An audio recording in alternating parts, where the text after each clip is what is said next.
നമസ്കാരം സുഹൃത്തുക്കളെ.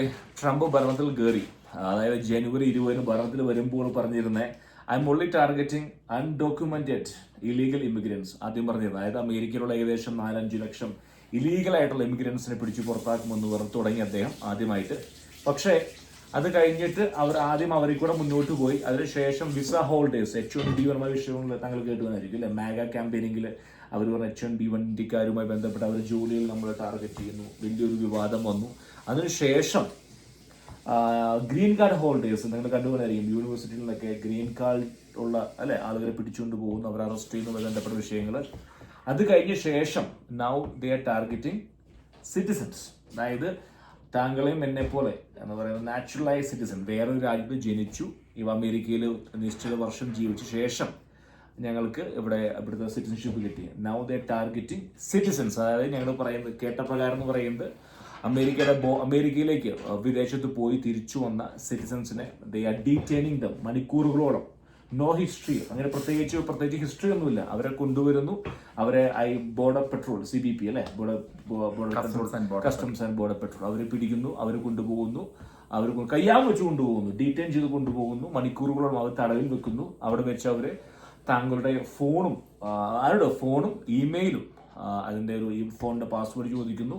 ദേ are doing all search. അപ്പൊ ചോദ്യം വളരെ സിമ്പിൾ ആണ് വിറ്റുബായി. Now it's up to citizens, അതായത് ഇവിടുന്ന് തുടങ്ങി illegal immigrants, green card holders, H1B citizens, എന്താണ് എങ്ങോട്ടാണ് ഈ പോക്ക്? താങ്കൾ സൂചിപ്പിച്ച പോലെ ഇല്ലീഗൽ ഇമിഗ്രൻസ് എന്നല്ല അദ്ദേഹം ആദ്യം പറഞ്ഞത്, ക്രിമിനൽസ് എന്നാണ് ആദ്യം തുടങ്ങിയത്. ക്രിമിനൽസിൽ നിന്നും ഇല്ലീഗൽ ഇമിഗ്രൻസിലെത്തി. അവിടെ നിന്ന് ഗ്രീൻ കാർഡ് ഹോൾഡർ നമ്മൾ രണ്ട് അനുഭവങ്ങളും ഒന്ന് ഓർമ്മയുള്ളത്. ഒന്ന്, ഹമാസിന് വേണ്ടി സമരം ചെയ്ത ഒരു ഗ്രീൻ കാർഡ് ഹോൾഡർ, അതിന് നേതൃത്വം നൽകിയ കൊളംബിയ യൂണിവേഴ്സിറ്റിയിലെ ഒരു പയ്യനെ, അദ്ദേഹത്തിനെ പുറത്താക്കുന്ന, അവൻ വേറെ രാജ്യത്തെ പൗരനാണ്. ഒപ്പം തന്നെ ലെബനിൽ നിന്നും വന്ന ഒരു ഡോക്ടർ, വനിതാ ഡോക്ടർ, അവരുടെ ഫോണില് ഹെസ്ബുള്ള നേതാവ് ഇത് നസ്രുള്ളയുടെ ഫോട്ടോ, അവരുടെ ഫ്യൂണറലിന് വേണ്ടി പോയ ആ ഒരു ഡോക്ടർ, ആ സ്ത്രീയെയാണ് അവര് പുറത്താക്കിയത്. താങ്കള് പറയുന്ന പോലെ നമ്മൾ ചിന്തിക്കേണ്ടി വരുന്ന കാരണം ഇദ്ദേഹം ഒരു പക്ഷെ നമ്മൾ കരുതിയിരുന്നത്, ഞാനൊക്കെ ഒരു കൺസർവേറ്റീവ് ചിന്താഗതിക്കാരനാണ്, റിപ്പബ്ലിക്കൻ ചിന്താഗതി ഇദ്ദേഹത്തിന് പിന്തുണയ്ക്കുന്ന ഒരു ഇലക്ഷൻ സമയത്ത്. പക്ഷേ ഞാൻ എപ്പോഴും രാഷ്ട്രീയത്തിൽ ഒരു ബാലൻസിങ് കാണുന്നുണ്ട്. കാരണം അധികാരം ഒരിക്കലും ഒരു വ്യക്തിയുടെ കയ്യിലേക്ക് കേന്ദ്രീകരിച്ച് വരുന്ന ഒരു സാഹചര്യത്തില് അദ്ദേഹത്തിന് ഒരു ലക്കും ലഗാനും ഇല്ലാത്ത തീരുമാനം കാരണം അമേരിക്കൻ പ്രസിഡന്റ് നമുക്കറിയാം, ഒരു 2 വർഷം 2 ടേമാണ് അവരുടെ ഒരു കാലാവധി എന്ന് പറയുന്നത്. അതിലുപരിയുമായിട്ട് ചൈനയിലെ പോലെയോ റഷ്യയിലെ പോലെയോ അല്ലെങ്കിൽ സൗദി രാജാവിന്റെ പോലെയോ അധികാരത്തെ പറ്റി അദ്ദേഹം സൂചിപ്പിച്ചു. അതായത് 3ാം ടേമില് JD വാൻസ് വൈസ് പ്രസിഡന്റിനെ പ്രസിഡന്റാക്കി മത്സരിപ്പിച്ച് ഇദ്ദേഹം വൈസ് പ്രസിഡന്റ് ആവാനായിട്ട് ഒരു മോഹം.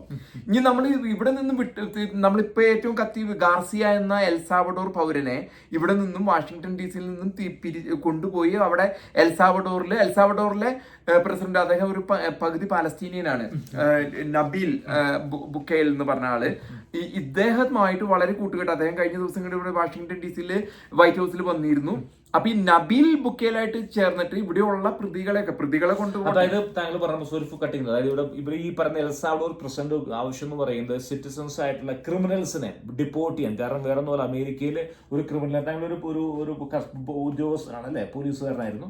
അപ്പോൾ ഇവിടുത്തെ ഒരു ജയിലിൽ ഒരു വ്യക്തിനെ ഒരു ദിവസം ഏകദേശം എത്ര രൂപ വേണ്ടി വരും പോറ്റാനായിട്ട്? അതാണ് ഞാൻ പറഞ്ഞത്. അതിന് ഒരു ബാലൻസിങ് ആക്ട് എന്ന് പറയുന്നത്, അപ്പുറത്തെ ഭാഗത്ത് ഡെമോക്രാറ്റ്സ് നിന്ന് വാദിക്കുന്നത് മുഴുവനും MS-13 ലോകത്തിലെ ഏറ്റവും വലിയ ഗ്യാങ് ആണ്.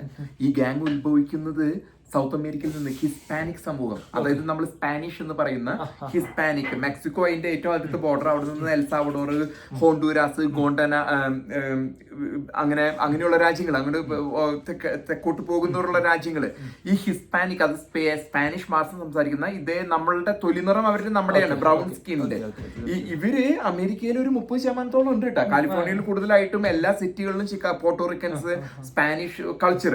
അപ്പൊ ഇത്തരത്തിലുള്ള വ്യക്തികളെ ആണ് ഇവരൊരു 40,000 പേരെ എൽസാൽവഡോർ പുനരധിവസിപ്പിക്കാമെന്ന് ജയിലുകളില്, ബാക്കിയുള്ളവരെ ഗോണ്ടനാമോയില് വിടാമെന്നുള്ളൊരു ധാരണയിലാണ് എത്തിയിരിക്കുന്നത്. പക്ഷെ ഇത് പരിധി വിടുന്നുണ്ടോ? ഒപ്പം നമ്മൾ മനസ്സിലാക്കേണ്ട ഒരു കാര്യമുണ്ട്, മനസ്സിലാക്കേണ്ട ഒരു കാര്യം, പരിധി വിടുന്നുണ്ടോ എന്നാണ് സുഹൃത്തുക്കളുടെ കാര്യം മനസ്സിലാക്കണം. ഇത്തരത്തിലുള്ള ഈ പറയുന്ന സ്ട്രിക്റ്റ് ആയിട്ട് മെഷേഴ്സ് ഇതിനു മുമ്പ് ഞാൻ കണ്ടിരിക്കുന്നത് ചൈന ഹോങ്കോങ്ങിൽ ഈ പറയുന്ന ഹോങ്കോങ് താങ്കൾക്ക് അറിയുമെന്ന് അറിയില്ല, ഹോങ്കോങ്ങിൽ ഒരു അൺട്രസ്റ്റ് ഉണ്ടായിരുന്നു ചൈനയ്ക്ക് എഗെയിൻസ്റ്റ് ഒരു 5 വർഷം മുമ്പ്. ആ സമയത്താണ് ഇതുപോലെ സ്ക്രീനിങ് സിറ്റിസൺസിനോ വിസ ഹോൾഡേഴ്സോ അല്ലെങ്കിൽ എന്താ പറയുന്നത് ഗ്രീൻ കാർഡ് ആരായാലും സ്വദേശത്തേക്ക് മടങ്ങി വരുന്നവർ ഇത്രയധികം കർശനമായിട്ട് ചെക്ക് ചെയ്യുന്ന ഒരു രീതി ഇതിനു മുമ്പ് കണ്ടിരുന്നത് ഈ പറയുന്ന ചൈന ഹോങ്കോങ് കാലഘട്ടത്തിലായിരുന്നു. അത് സൂചിപ്പിക്കുന്നത് അമേരിക്കയിൽ എന്തോ ഒന്ന് സംഭവിക്കാൻ പോകുന്നുണ്ട്. താങ്കളുടെ അഭിപ്രായം? ഘട്ടം ഘട്ടമായിട്ടാണ് ഇത് മുന്നോട്ട് പോയിക്കൊണ്ടിരിക്കുന്നത്. ഇപ്പൊ നമ്മൾ പറയുന്ന പോലെ ഹോങ്കോങ്ങിലെ സ്ഥിതിവിശേഷം ചൈന ഒരു വേറൊരു ഡിക്റ്റേറിയൻ രാജ്യമാണ്, ടോട്ടാലിറ്റേറിയൻ സി ജിൻപിങ്ങിന്റെ അണ്ടറിൽ വരുന്ന ഒരു രാജ്യത്തിന്റെ അടുത്ത് കിടക്കുന്ന ഹോങ്കോങ് ബ്രിട്ടീഷ് കാലഘട്ടത്തിൽ ബ്രിട്ടീഷിന്റെ അണ്ടറിലായിരുന്ന ഹോങ്കോങ്. ഈ രാജ്യത്ത് അവിടേക്ക് ഈ ജനങ്ങളുടെ ഇഷ്ടപ്രകാരം ജനാധിപത്യം എന്ന് പറയുന്നത് നമുക്കൊക്കെ ജനാധിപത്യം ഉള്ളപ്പോഴാണ് ഇദ്ദേഹത്തിന്റെ ആവശ്യം എന്ന് പറയുന്നത് ജനാധിപത്യം അട്ടിമറിക്കാനാണോ എന്ന് തോന്നുന്ന രീതിയിലാണ്. കാരണം സംശയം എന്ന് പറയുന്നത് വേറെ ഒന്നുമില്ല, അദ്ദേഹം പെട്ടെന്ന് ഒരു ദിവസം കടന്നു വന്ന് ലോക രാജ്യങ്ങൾക്ക് താരിഫ് പ്രഖ്യാപിക്കുന്നു, ഇന്ത്യക്ക് ഇത്ര ശതമാനം ഒരു കൺസൾട്ടേഷൻ ഒന്നുമില്ല അല്ലെ, ഒറ്റയ്ക്ക് ഒരു പേപ്പറായിട്ട് വന്ന് അദ്ദേഹം സംസാരിക്കും. വേറൊരു കാര്യം മനസ്സിലാക്കേണ്ടത് അമേരിക്കയുടെ പ്രതിപക്ഷം എവിടെ പോയി? ഇതിനൊക്കെ ഞാൻ പറഞ്ഞല്ലോ, രണ്ട് ഈ കൺസർവേറ്റീവ് റിപ്പബ്ലിക്കൻസും ഡെമോക്രാറ്റ്സും ഓരോ രീതിയിൽ പോണം. അതായത് അപ്പുറത്ത് ഒബാമ ഇരിക്കുന്ന സമയത്ത് കാട്ടിക്കൂട്ടിയ കുറെ പരിപാടികൾ, അതായത് ആണും പെണ്ണും ഉണ്ടായിരുന്നിടത്തേക്ക് ഒരു 10-25 ജെൻഡർ ഉണ്ടാക്കി കൊടുക്കുക.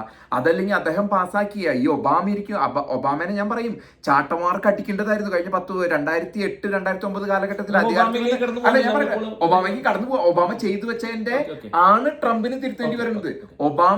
ഒബാമ ചെയ്യാൻ പാടില്ലായിരുന്നു. അതായത് ഒരു കവേർഡ് കാലിഫോർണിയ, അതായത് ഒബാമ കെയർ എന്ന് പറഞ്ഞിട്ട് ഒരു പരിപാടി കൊണ്ടുവന്നു. ആരെ ഗുണഭോക്താവ്? ഈ 15% കാപ്പിരികൾ മാത്രം, കറുത്തവർഗക്കാര് മാത്രം ഗുണഭോക്താവ്. എല്ലാം കറുത്തവർഗക്കാർ തിരിച്ചു വന്ന് ഇയാൾ തിരിച്ച് വെള്ളക്കാർ. അപ്പോൾ സത്യം പറഞ്ഞാൽ അമേരിക്കക്കാർ കാരണം ഞാൻ സുഹൃത്തുക്കൾ കഴിഞ്ഞൊരു മാസമായിട്ട് ഈ പറഞ്ഞ ട്രംപിന്റെ വരവോടുകൂടി ഒരുപാട് കുടുംബങ്ങൾ ഒരു ആശങ്കയിലാണ്. കാരണം വളരെ ഫാമിലിയായിട്ട് സംസാരിക്കുമ്പോൾ ഈ ഗവൺമെന്റ് ജോലിയുമായി ബന്ധപ്പെട്ട ഒരുപാട് കുടുംബങ്ങളെ ജോലികൾ, ഇന്നലെ പോലെ ഒരു കുടുംബത്തെ നമ്മൾ കണ്ടപ്പോൾ അല്ലെ, ആ കുടുംബത്തിലെ അവിടുത്തെ ഒരു ചേച്ചി ഒരു ഗവൺമെന്റ് ഡിപ്പാർട്ട്മെന്റ് വർക്ക് ചെയ്യാണ്. പക്ഷെ അവർ പോലും ലേ ഓഫ് പേടിക്കുകയാണ്. കാരണം എന്ന് പറയുന്നത് ഈ ട്രംപിന്റെ വരവ് എന്നുള്ള ഒരുപക്ഷെ അമേരിക്കർക്ക് തോന്നുന്നു. അതില് വേറൊരു കാര്യം, കൃത്യവിലോപം തൊഴിലില്. അത് താങ്കളിപ്പോ ഗവൺമെന്റ് ഓഫീസുകളിൽ, അമേരിക്കയിലെ ഒരു ഗവൺമെന്റ് ഓഫീസിൽ ചെന്നാൽ നിങ്ങൾ എന്തൊക്കെ ചിലതൊക്കെ പ്രതീക്ഷിക്കുന്നുണ്ട്. അപ്പൊ അതായത് ഈ ട്രംപിന്റെ വരവിൽ ഒരു ആൾക്കാർക്ക് ഒരു പ്രതീക്ഷ ഉണ്ടായിരുന്നു. നമ്മൾ പറയാൻ ഉദ്ദേശിക്കുന്ന കാര്യം അതായിരുന്നു. കാരണം ട്രംപ് വരുന്നത് അമേരിക്കൻ ഇക്കോണമിയെ കൊണ്ടുവരും. അദ്ദേഹം പറഞ്ഞിരുന്ന കാര്യം എന്ന് പറയുന്നത് ഫസ്റ്റ് ഡേ റഷ്യ വാർ അവസാനിപ്പിക്കും, ഓക്കെ, ഈ പറഞ്ഞ ഉക്രൈൻ മിഡിൽ ഈസ്റ്റിലെ വാർ അവസാനിപ്പിക്കും, അമേരിക്കയുടെ ഇൻഫ്ലേഷൻ അവസാനിപ്പിക്കുന്നത് അദ്ദേഹം വാഗ്ദാനങ്ങളായിരുന്നു. വാഗ്ദാനങ്ങൾ ആർക്കും കൊടുക്കാം, അതിൽ വലിയ കഥയുള്ള കാര്യമൊന്നുമല്ല. പക്ഷേ ഏകദേശം 3 മാസം കഴിഞ്ഞു, അമേരിക്കൻ ഇക്കോണമി താഴേക്ക് പോയിക്കൊണ്ടിരിക്കുകയാണ്. Might be A recession here. America എന്ന് പറയുന്ന ഒരു വലിയൊരു ടൈറ്റാനിക് ഷിപ്പാണ്. അതായത് പെട്ടെന്ന് അങ്ങനെ തിരിക്കാൻ സാധിച്ചു വരില്ല. ഒരു ഐസ്ബർഗ് കണ്ടപ്പോൾ അതിന് മുങ്ങില്ല എന്ന് പുറത്തെ ഒരു ഖ്യാതി പറഞ്ഞു വരുത്തുക, പക്ഷെ തിരിക്കുക അത്ര എളുപ്പമായൊരു ഷിപ്പല്ല. അത് ട്രംപിന് ഏകദേശം മനസ്സിലായിക്കൊണ്ടിരിക്കുകയാണ്. കാരണം ഇവിടുത്തെ സ്ഥിതി അല്പം മോശമാണ്. കാരണം പല കുടുംബങ്ങളും, ഇന്ത്യൻ കുടുംബങ്ങൾ ബന്ധപ്പെട്ട് പറയുകയാണെങ്കിൽ ഈ പറഞ്ഞ പോസ്റ്റ് ഓഫീസിൽ ലേ ഓഫ് അടുത്തതിന് സാധിക്കുന്നതായിരിക്കും. അതുകൂടി വന്നു കഴിഞ്ഞാൽ ഒരുപാട് കുടുംബങ്ങളിൽ വലിയ തരമായി പോകും. കാരണം ഇപ്പോൾ മലയാളികളടക്കം ഇന്ത്യക്കാർക്ക് തെറ്റുപറ്റൂ എന്നുള്ളൊരു തോന്നൽ വന്നു തുടങ്ങിയോന്ന് എനിക്ക് ബലമായ സംശയമുണ്ടോ? ഞാൻ പറയുന്നത് ഇതിലേക്ക് ഒരു ഗ്ലോബൽ പൊളിറ്റിക്സിന്റെ ഭാഗം കൂടി കൂട്ടിച്ചേർക്കാണ്. ഇപ്പൊ ട്രംപിന് ശക്തി എന്ന് പറയുന്നത്, ഇപ്പൊ നേരത്തെ നമ്മൾ തമ്മിൽ സംസാരിച്ച സമയത്ത് പറഞ്ഞിരുന്നു, ഇപ്പൊ ഇന്ത്യയും ചൈനയും കൂടി ഒരുമിച്ച് വരുന്ന ഒരു സാഹചര്യം ഉണ്ടായി കഴിഞ്ഞാല് പോടാ ട്രംപേ എന്ന് പറയായിരുന്നു. എന്തുകൊണ്ടാണ് ഈ ഒരു സാഹചര്യത്തിലേക്ക് കാര്യങ്ങൾ ചെന്നെത്തിയത്? ചൈന അവിടെയുള്ള ഭൂപ്രസിദ്ധ ഈ അക്സൈ ചിൻ എന്ന് പറഞ്ഞ ജമ്മു കാശ്മീരും അതല്ലെങ്കിൽ അരുണാചൽ പ്രദേശിലൊക്കെ ക്ലെയിം വെക്കുന്നത് കൊണ്ടാണ്. അതല്ലെങ്കിൽ ചൈനയ്ക്കും ഇന്ത്യക്കും കൂടി ചേർന്ന് കഴിഞ്ഞാൽ യൂറോപ്യൻ യൂണിയൻ അമേരിക്കയും ചേർന്ന ഒന്നുമല്ല.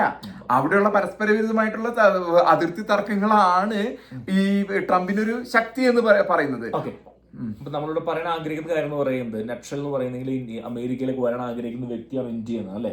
ഇന്ത്യയിൽ വിസിറ്റിംഗ് വിസയിലോ ഗ്രീൻ കാർഡിലോ അല്ലെങ്കിൽ നിങ്ങളുടെ വെക്കേഷൻ ഇവിടുന്ന് മടങ്ങിപ്പോയ സിറ്റിസൺ ആണോ എങ്കിൽ നിങ്ങളുടെ ഫോൺ ഹിസ്റ്ററി, അതായത് നിങ്ങളുടെ ഫോണ് നിങ്ങൾ ഡിലീറ്റ് ഫോണിലേക്ക്. പക്ഷെ ഞാൻ ഒരു കാര്യം ഡിലീറ്റ് ചെയ്ത് അങ്ങനെ ഒളിപ്പിക്കാല്ലോ. നിങ്ങളുടെ വ്യക്തി, നിങ്ങൾ വിശ്വസിക്കുന്ന ഭാഗം. ഇപ്പൊ എന്റെ ഫോണിൽ നസറുള്ളയുടെ ഫോട്ടോ ഉണ്ടെങ്കിൽ എന്നെ തീർച്ചയായിട്ടും തിരിച്ചുവിടണം. എന്റെ ഫോണിൽ നസറുള്ളയുടെ ഫോട്ടോയുടെ ആവശ്യം എന്താ? ഒരു തീവ്രവാദി അമേരിക്ക മുദ്ര കുത്തിയ ആള്, അത് ആ ഒരു ഭാഗം കൂടി നമ്മൾ തള്ളിക്കളയരുത്. ഇപ്പൊ കൊളംബിയ പഠിക്കാൻ വന്നു, സ്റ്റുഡന്റ് വിസയില് F1 വിസയിൽ വന്നു, ഗ്രീൻ കാർഡ് കിട്ടി, ഇവിടെ വന്ന് ഹമാസിന് വേണ്ടി ജീവിക്കാനല്ലല്ലോ. ആ ഒരു ഭാഗം ഞാൻ രണ്ട് ഭാഗത്തും കൂടി താങ്കളുടെ വിക്ടറിന്റെ ഭാഗം വളരെ ശരിയാണ്. കാരണം അമേരിക്കൻ കോളേജുകളിൽ സ്റ്റുഡന്റ് വിസയിലാ വരുന്നത്. നീ സമരം സൗദി അറേബ്യയിൽ ചെയ്യും, നീ സമരം ദുബായിൽ പോയി ചെയ്യും. അതായത് ഉദ്ദേശിച്ച സംഭവം എന്ന് പറയുന്നത് ബോസ്റ്റൺ എയർപോർട്ടിൽ എന്താ പറയുന്ന ഒരു കിഡ്നി സ്പെഷ്യലിസ്റ്റ് ആയിട്ടുള്ള ഒരു ഡോക്ടറെ, ലെബനീസ് ഡോക്ടറായിരുന്നു, അവരെ തിരിച്ചുവിടുകയുണ്ടായി, വലിയൊരു പ്രക്ഷോഭമൊക്കെ ഉണ്ടായി. അതിന് ഞാൻ അംഗീകരിക്കുന്നു. ഒമർ ഖലീലിനെ അല്ലെ, ഒമർ ഖലീൽ ഗ്രീൻ കാർഡ് ഹോൾഡറായ Palestine Columbia university, green card ഒന്നുമല്ല, അദ്ദേഹത്തിന്റെ പാസ്പോർട്ട് വേറെ. അപ്പൊ ഇവരെയൊക്കെ പിരിച്ചുവിട്ടു. കാരണം ലക്ഷൽ എന്ന് പറയുന്നത് ഇവിടുത്തെ കോളേജുകളിൽ മൂവ്മെന്റ് ഗോയിങ്. അതായത് ഇന്ത്യൻ കോളേജുകളിൽ ഈ ലെഫ്റ്റുകളുടെ ഭാഗം നമുക്കറിയാലോ, നമ്മുടെ JNUവിലേക്ക് ഓർമ്മയില്ലല്ലേ, CIക്കെതിരായിട്ട് ദീപിക പദുക്കോൺ, അതുപോലെ അല്ല കൊളംബിയോ അല്ലെങ്കിൽ USC, നമ്മുടെ ഇവിടെ അടുത്തുള്ള UC അല്ലേ, അതിര് വിടുന്നു. നമ്മുടെ മെയിൻ ചോദ്യം എന്ന് പറയുന്നത് ട്രംപ് അതിര് വിടുന്നു എന്നുള്ളതാണ്. കാരണം എന്റെ ഒരു ഇപ്പോഴത്തെ അനാലിസിസിൽ ട്രംപ് അതിര് വിടുന്ന എനിക്ക് തോന്നുന്നു. പക്ഷെ ചെയ്യേണ്ട കാര്യങ്ങളിൽ മാത്രം ശ്രദ്ധ കേന്ദ്രീകരിക്കുന്നതിന് പകരം അദ്ദേഹം വേറെ പല കാര്യങ്ങളിലും ശ്രദ്ധ കേന്ദ്രീകരിക്കുന്നുണ്ട്. ഒരു പക്ഷേ അദ്ദേഹം അത് വിടുന്നുണ്ട് എനിക്ക് തോന്നുന്നുണ്ട്. താങ്കളുടെ അഭിപ്രായം അവസാനിക്കുമ്പോൾ? തീർച്ചയായിട്ടും നമ്മള് ഭയം, മറ്റേ കൊറോണ വന്ന സമയത്ത് പറഞ്ഞ മാതിരി കരുതല് വേണം. കാരണം ഒരു വ്യക്തിയിലേക്ക് പണ്ട് 1940കളിൽ അഡോൾഫ് ഹിറ്റ്ലറിന്റെ കൈകളിലേക്ക് രണ്ടാം ലോക മഹായുദ്ധത്തിലേക്കും ലോകത്തിനൊരു ഇതിലേക്ക് നയിച്ച പോലെ അങ്ങനെ ഒരു സാഹചര്യം ജനാധിപത്യത്തിലാണ് നമ്മൾ വിശ്വസിക്കുന്നത്. നമ്മ എല്ലാ പ്രത്യയശാസ്ത്രങ്ങളെയും ട്രംപിന്റെ ആവശ്യകത ഉണ്ടായിരുന്നു. പക്ഷെ അത് അതിരുവിട്ടാല് ആ വ്യക്തിയിലേക്ക് അദ്ദേഹത്തിന്റെ മോഹം സി ജിൻപിങ് ചൈനയിൽ ഇരിക്കണോണം, പുടിൻ റഷ്യയിൽ ഇരിക്കണോണം ഭരിക്കണം എന്നാണ്. താങ്കൾക്ക് ഇപ്പോഴും ഈ നാട്ടില് ഭൂമിയുണ്ടോ? വീടുണ്ടോ? ചിലപ്പോ വരേണ്ടി വരും, ഞങ്ങൾ അങ്ങോട്ട് വരേണ്ടി വരും. കാരണം വെള്ളക്കാര് മാത്രം മതി എന്നാണ് ട്രംപിന്റെ ഒരു ചിന്താഗതി. പക്ഷെ ഇവിടുത്തെ ജുഡീഷ്യറി ഉണ്ട്, ജുഡീഷ്യറിയില് പിന്നെ എക്സിക്യൂട്ടീവ്, ലെജിസ്ലേറ്റീവ് എല്ലാം ട്രംപിന്റെ കയ്യിലാ. അല്ല, ജുഡീഷ്യറി ജഡ്ജിമാരിപ്പോ നമ്മളിപ്പോ ചെല്ലും, ഒരു കേസുമായിട്ട് ചെല്ലുമ്പോ അതിന്റെ ഇത് നമ്മളൊരു ക്രൈം ചെയ്തു, നീ നസറുള്ളയുടെ ഫ്യൂണറലിനെ പോയിട്ട് വരണമെന്നുണ്ടെങ്കിൽ നിന്നെ പുറത്താക്കും. തീവ്രവാദിയുടെ ഒരു ഫ്യൂണറലിനെ നീ പോയി എന്നുണ്ടെങ്കിൽ നിന്നെ പുറത്താക്കും. അത് അതിൽ നോക്കിയിട്ട് കാര്യമില്ല. പക്ഷെ നീ ഒരു ഇതുള്ള ഒരു ഈ പൗരനാണെങ്കില്, അതായത് നിനക്കൊരു രാജ്യത്ത് നീ ഈ രാജ്യത്തിന്റെ അല്ലെങ്കിൽ നീ ഈ രാജ്യത്തിന്റെ ഇത് പൗരത്വം എടുക്കരുതായിരുന്നു, നീ ഇന്ത്യയുടെ പാസ്പോർട്ടും കൊണ്ട് നടക്കണായിരുന്നു. അവർക്ക് പൗരത്വം അല്ല, ഞാൻ നിന്റെ കാര്യം പറഞ്ഞത്, എന്റെ കാര്യം ഞാൻ പോയിട്ടില്ല. അപ്പൊ ഇനി സുഹൃത്തുക്കളെ, എന്തായാലും ട്രംപ് അതിര് വിടുന്നു എന്ന് ഞങ്ങൾക്ക് രണ്ടുപേർക്കും സംശയമുണ്ട്. വരും ദിവസങ്ങൾ ഒരു പക്ഷേ മോശകരമായ ഒരിക്കലും ഏതൊരു രാജ്യത്തും, ഇന്ത്യ ആയാലും സൗദി അറേബ്യ ആയാലും അമേരിക്ക ആയാലും ജനാധിപത്യം ജനങ്ങളുടെ ആധിപത്യമാണ്. അത് അട്ടിമറിച്ചപ്പെട്ട് അതിന്റെ ഒരു അടിമത്തത്തിന്റെ കീഴിൽ കമ്മ്യൂണിസത്തിലോ ഇസ്ലാമിസ്റ്റുകളിലോ അതല്ലെങ്കിൽ അത്തരത്തിലുള്ള പുട്ടിന്റെ അണ്ടറിലൊക്കെ ജീവിക്കുമ്പോഴാണ് ഭയത്തോടെ ജീവിക്കേണ്ടി വരുന്നത്. അത് ഭയമില്ലാതെ ജീവിക്കുന്ന യൂറോപ്യൻ യൂണിയൻ അമേരിക്കയിലും അത് അട്ടിമറിക്കപ്പെട്ട് കഴിഞ്ഞാല് മോശം തന്നെയാണ്.